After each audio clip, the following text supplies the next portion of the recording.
A great many of us who consider ourselves intellectual or even spiritual like to think of ourselves as having graduated beyond religion, and yet we are raised in cultures and in a world that has been so influenced by religion that it is embedded within us.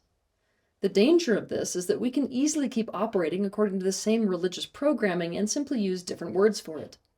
Today, I'm going to expose to the world one of the major ways that humanity has done this, with the hopes that if enough people see it, collectively, we can break the pattern.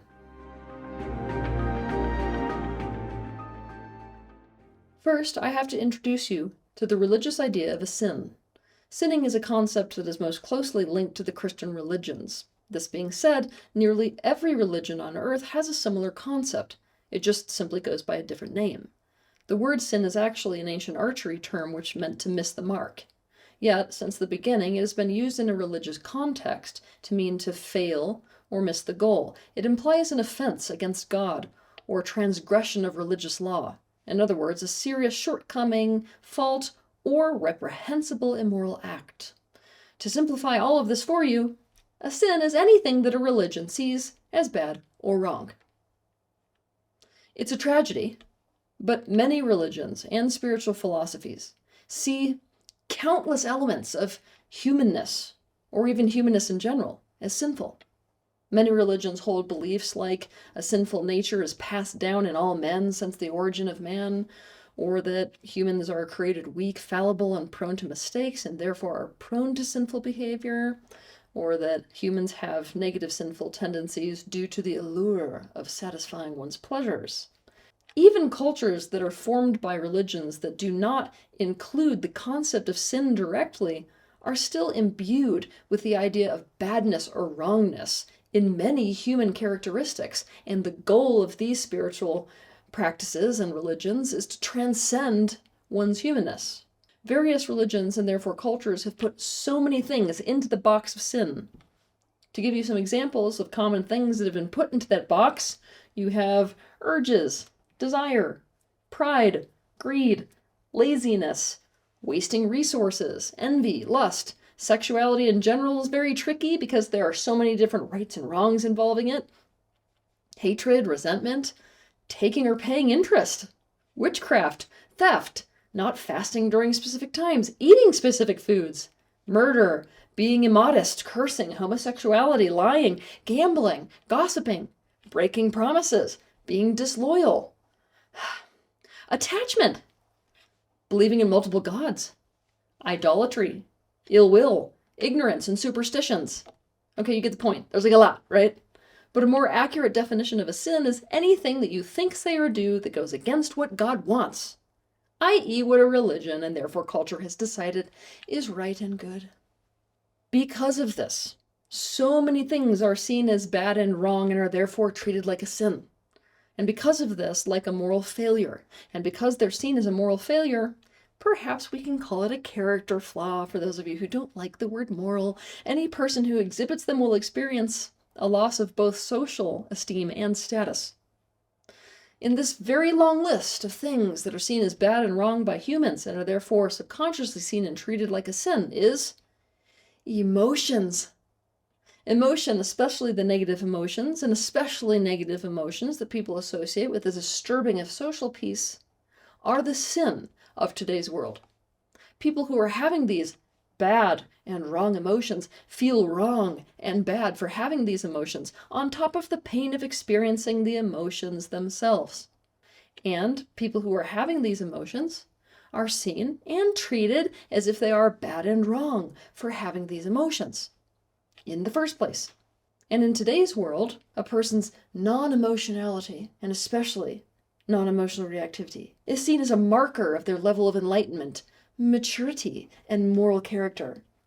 In the same way that celibacy was, and in some cases still is, seen as a marker of a person's closeness to Christ, and therefore pureness of moral character.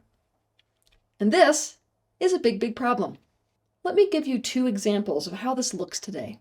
First, let's meet Cora. Cora dropped out of college to do some soul searching and quickly found her way into the New Age spiritual community. Now, years later, she hosts retreats. She hangs out with yogis, energy healers, conscious creators, astrologers, and self-development junkies. Cora hired a woman to help her with retreats. The problem is that this woman pocketed money for herself and botched the company tax returns, and as a result, Cora went into debt and was facing the loss of her business. She felt a flurry of negative emotions: desperation, rage, terror, fury, resentment, bitterness, and revenge. When people asked her how she was doing, she would break into tears and tell them about how badly things were going and about how she felt. Essentially, she would express these negative emotions. And as if things weren't already going badly, the results were terrible. The people in Cora's community immediately saw that because of these negative emotions, she had lost her footing on the spiritual path, that she was out of alignment, that she had become so attached to money and to her business, that she had let her ego get the better of her, and that she was no longer fit to be an example of being rooted in the objective, universal plan, because she had been so affected by something that happened in this little day-to-day human life that we live. Because of this, Cora fell from grace in the eyes of her community. And guess what? No one referred anyone to attend her retreats anymore. She was met with a barrage of emotional invalidation and people suddenly seeing themselves as superior to her in terms of their level of consciousness. Essentially, they started seeing Cora as spiritually immature and treating her this way. Because in these communities that Cora was specifically a part of, negative emotions and emotional reactivity of any kind is seen as a sin. Of course, they use different words for it. But the mentality and the behavior is the same towards Cora's negative emotions as the mentality and behavior is in a Catholic community towards somebody who is committing adultery. Second, let's meet Grayson. Grayson is in court trying to maintain joint custody of his children in a case that involves parental alienation. His ex-wife will stop at absolutely nothing to try to get the judge to see him as the bad guy so she can win full custody over the children. Today, she has managed to tell their children to tell a family therapist that Grayson and his new partner commit sexually lewd acts in front of the children in the house and that it scares them. When the child therapist, who by the way has fully fallen into the game, not realizing the children have been groomed, testifies in court, she says she believes that Grayson's home is unfit for the children. Grayson is flooded with a rush of painful negative emotions. Angry and desperate and crying, he yells out in the courtroom, "That's a lie!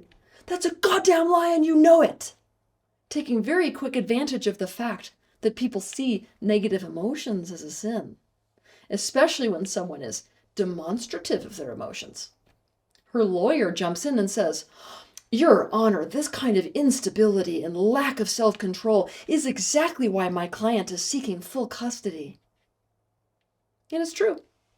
Being the bearer of bad feelings is seen as a character flaw and as evidence that he is ruled by emotions to the degree that he cannot be trusted to make the best and most rational decisions for his children.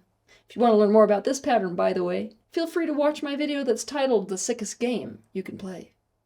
Religions have always been used as a means of creating social conformity and control. They are used as a tool for establishing social order. They reinforce things like the law, social norms, ethics and gender roles, etc. Even without religion, governments seek to do the same thing. And even without a formal government, you'll see order being established in any human group regarding what is bad and wrong versus good and right. When people started to associate negative emotions, especially certain ones, with negative behaviors, specifically behaviors that cause a breakdown of social conformity, control, order, and peace, they made those emotions bad and wrong. And we are still existing with this mentality towards negative emotion today in this emotional dark age that we are all living in. Emotions are not bad, nor are they wrong. They are not a sin. Emotions carry a lot of information about our environment, about ourselves, most especially about our subjective experience of our environment and about our personal truths. It is helpful to think of emotion as a different language in which information is received and transmitted. And by making emotion bad and wrong, i.e. treating it as a sin, we cause all kinds of damage to ourselves, to others, and to the world at large. If you are looking to challenge your current views of emotions, I suggest you watch 3 of my videos. The first is the emotional wake-up call. The second is stop trying to regulate your emotions. And the third is non-reactivity is not necessarily an indication of health or enlightenment. The time has come for people to recognize that what we are doing is treating emotions in general, especially negative emotions, as a sin. It doesn't matter if we're using this word or not. The time has come for people to really question the subconscious mentality that we have towards emotions so we can change it for good. Have a good week.